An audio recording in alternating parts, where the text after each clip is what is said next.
Este mensaje fue enviado a Caso Miedo hace 3 semanas. Quien lo escribió dice que lleva exactamente ese mismo tiempo sin dormir, más de 2 horas seguidas. No pedimos nada a cambio de publicarlo. Lo publicamos porque lo que describe merece ser dicho en voz alta. Esto es lo que nos contó. Llevaba 7 años conduciendo de noche. No es el tipo de trabajo que uno elige pensando demasiado. Lo eliges porque los turnos nocturnos pagan mejor, porque la ciudad de noche tiene menos tráfico, y porque hay algo en conducir, cuando la mayoría duerme, que te hace sentir que el tiempo es tuyo. No hay nadie mirándote. No hay nadie evaluándote.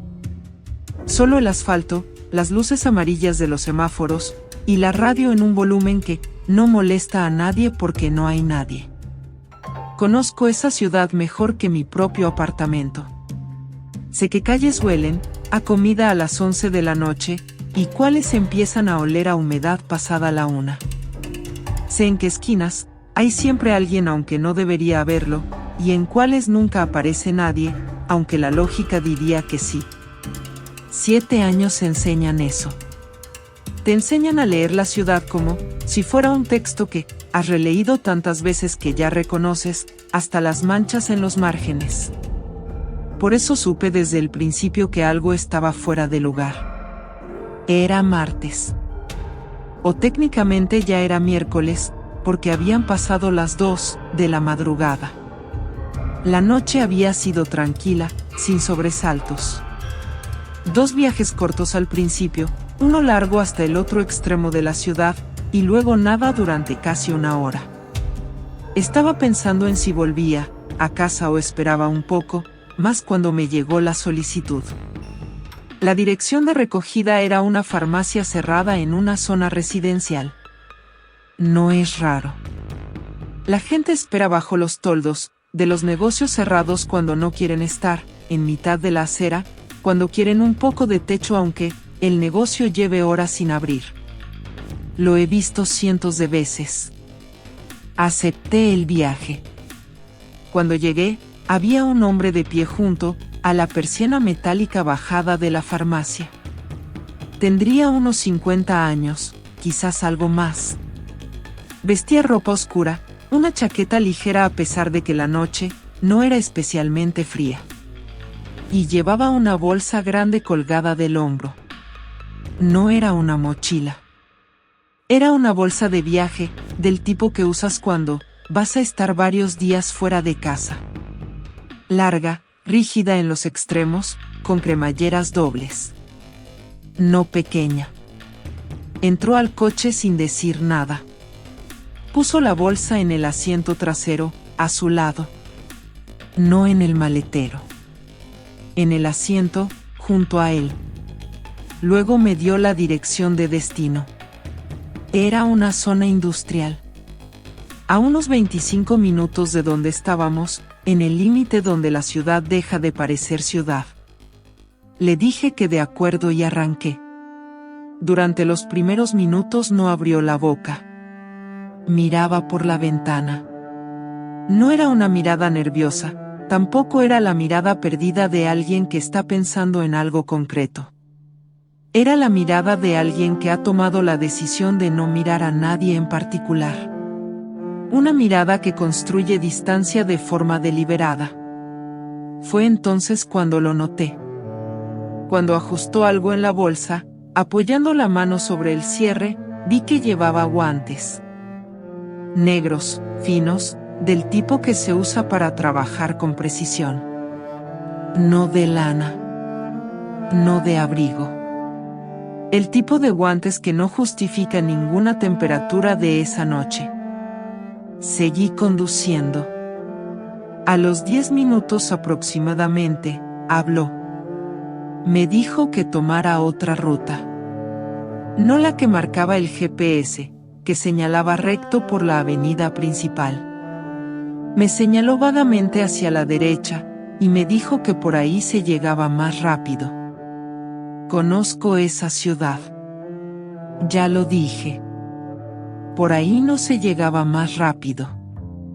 Por ahí era un rodeo de varios minutos, por calles más estrechas, menos iluminadas, de esas que a ciertas horas de la noche, están completamente vacías porque no hay ningún motivo para pasar por ellas si no es necesario.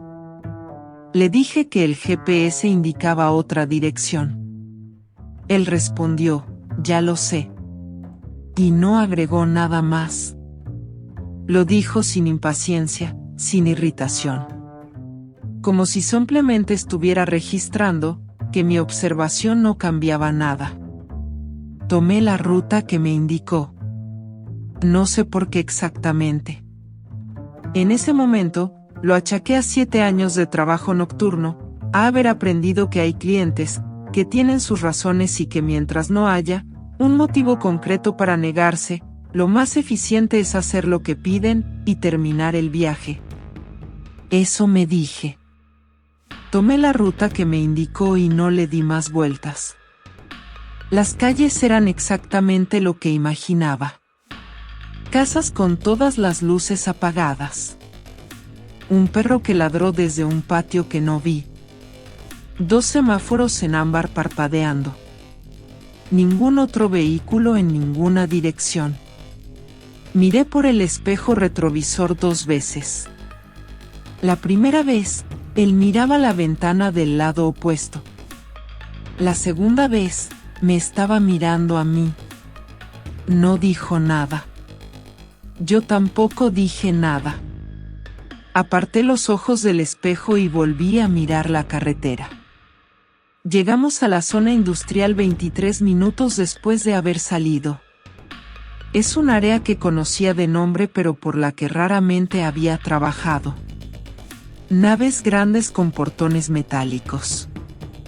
Iluminación escasa, ese tipo de luz de sodio que tiñe todo de un naranja que no parece sano. Algunas empresas de transporte, algún taller mecánico.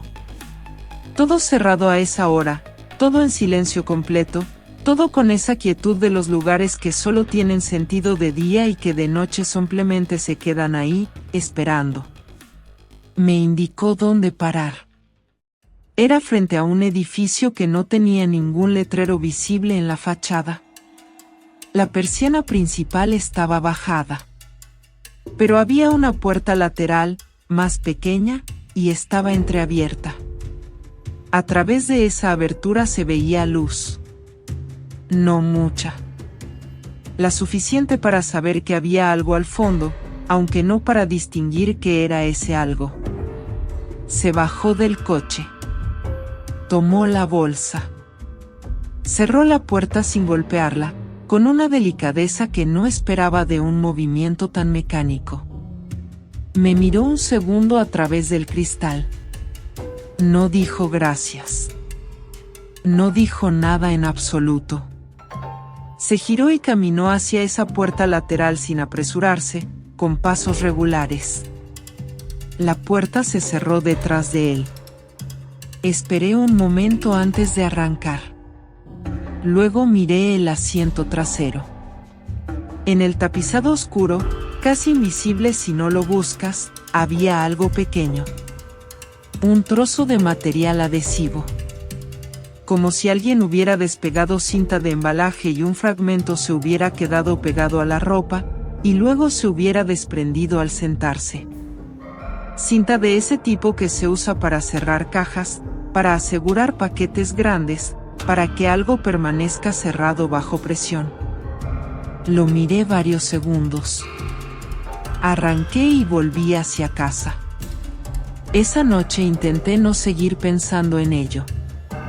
Me duché, me acosté, y tardé más de lo habitual en quedarme dormido, pero me convencí de que era el cansancio acumulado de la semana.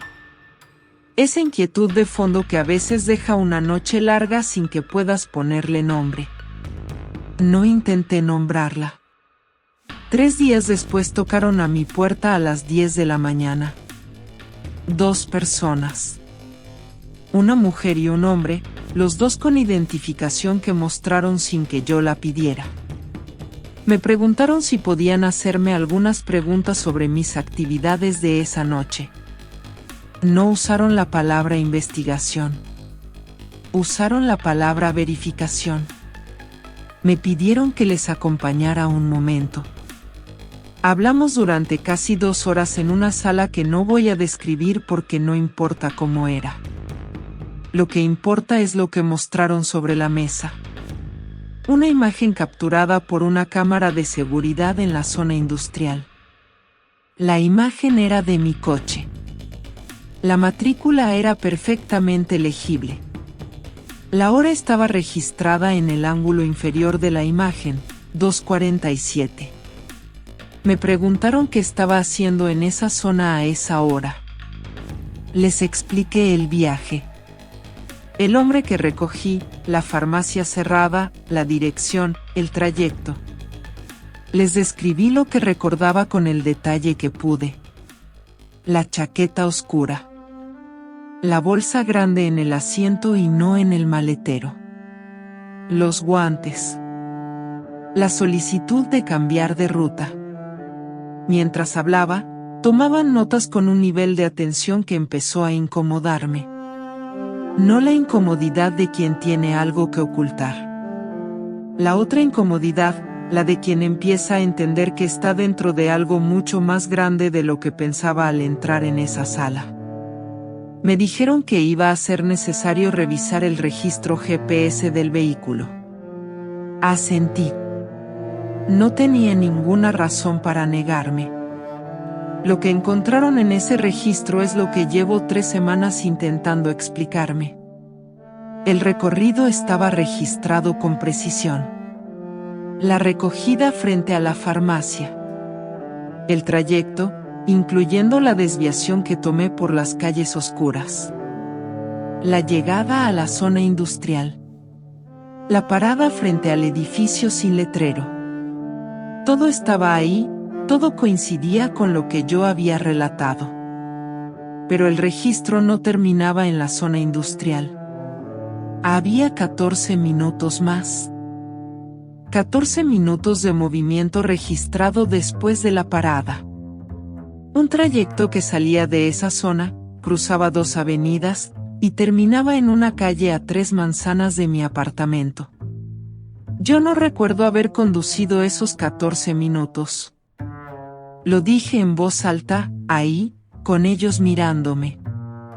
Y sonó exactamente tan absurdo al decirlo como suena ahora al escribirlo. No recuerdo haber conducido esos 14 minutos. No recuerdo haber salido de esa zona industrial al volante.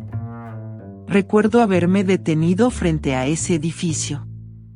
Recuerdo haber visto al hombre entrar por la puerta lateral. Recuerdo haber arrancado. Y luego recuerdo estar en mi garaje. El problema es que mi garaje no está a 14 minutos de la zona industrial.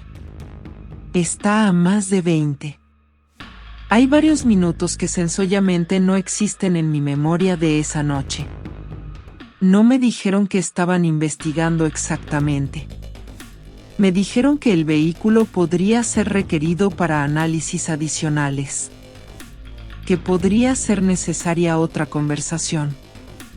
Me entregaron una tarjeta y me pidieron que no saliera de la ciudad por el momento. Eso fue todo.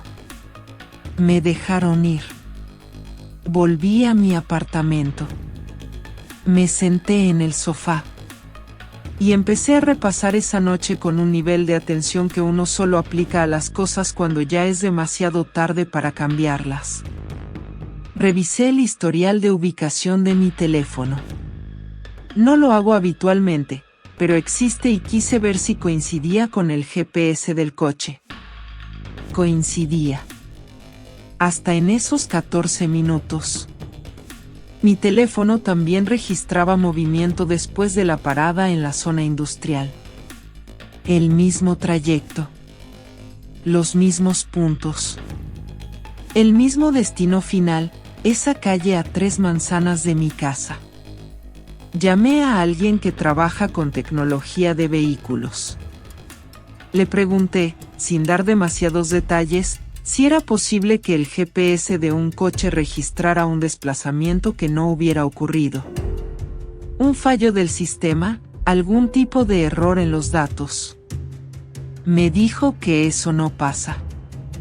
Me dijo que los registros GPS del tipo que llevan los vehículos de trabajo son continuos y no generan ese tipo de error. Entonces yo estuve ahí. Conduje esos minutos. Mi cuerpo los vivió y mi memoria no los tiene. He buscado explicaciones. La fatiga extrema puede hacer que el cuerpo funcione en modo casi automático durante periodos breves. El cerebro bajo ciertos niveles de agotamiento no consolida algunos momentos como recuerdos recuperables. Ocurre en conductores de larga distancia. Ocurre cuando una persona lleva demasiado tiempo durmiendo mal. Esa semana había dormido mal. Es verdad. Pero la fatiga no explica lo que encontré cuando volví al coche después de hablar con ellos. El trozo de cinta adhesiva que había visto en el asiento trasero esa noche ya no estaba. No porque yo lo hubiera quitado. Porque yo no lo toqué en ningún momento. No estaba ahí. Y entre el asiento del copiloto y la puerta, en ese espacio que normalmente está vacío, había un teléfono. Pantalla rota en la esquina superior. Apagado. Sin funda. Sin nada que lo identificara a simple vista. No era mío. No lo toqué. Llamé al número de la tarjeta que me habían dado. Vinieron esa misma tarde y se lo llevaron. Desde entonces, ninguna llamada. Ninguna actualización. He marcado ese número 4 veces. Nadie ha respondido. Lo que me queda es esto. Recogí a un hombre a las 2 de la madrugada frente a una farmacia cerrada. Un hombre con guantes finos en una noche que no justificaba guantes, con una bolsa grande que puso a su lado en el asiento y no en el maletero, que me pidió tomar una ruta que no tenía sentido lógico. Lo dejé frente a un edificio sin nombre con una puerta lateral entreabierta y luz adentro. Y según todos los registros que existen de esa noche, mi vehículo continuó moviéndose después de eso durante varios minutos, hasta detenerse a 3 manzanas de mi casa. No sé qué transporté en esa bolsa. No sé qué pasó durante esos minutos que no recuerdo. No sé a quién pertenecía el teléfono que encontré en mi coche. Desde esa noche tengo el hábito de revisar el asiento trasero antes de subir al vehículo. Antes de cada viaje. Antes de ir a cualquier parte. Lo hago porque una vez no presté atención a lo que había ahí, y ese descuido es algo que no puedo dejar de pensar. Ayer por la noche, cuando llegué a mi apartamento y fui a entrar, la puerta no estaba cerrada del todo. Siempre cierro con llave. Es un gesto automático, de esos que el cuerpo hace sin que la mente se involucre. Pero la puerta estaba empujada, no cerrada. No abierta de par en par. Solo sin ese último punto de resistencia que confirma que el mecanismo ha encajado. No había señales de nada fuera de lugar. Revisé cada habitación. Todo estaba donde debía estar. No había nadie. Pero esa noche, intentando dormir, pensé en el hombre que dejé frente a ese edificio. En cómo me miró a través del cristal antes de darse la vuelta. En que yo lo vi entrar, pero en ningún momento comprobé si había alguien esperándolo adentro. ¿Cuántas personas salieron de ese edificio después de que yo me fui?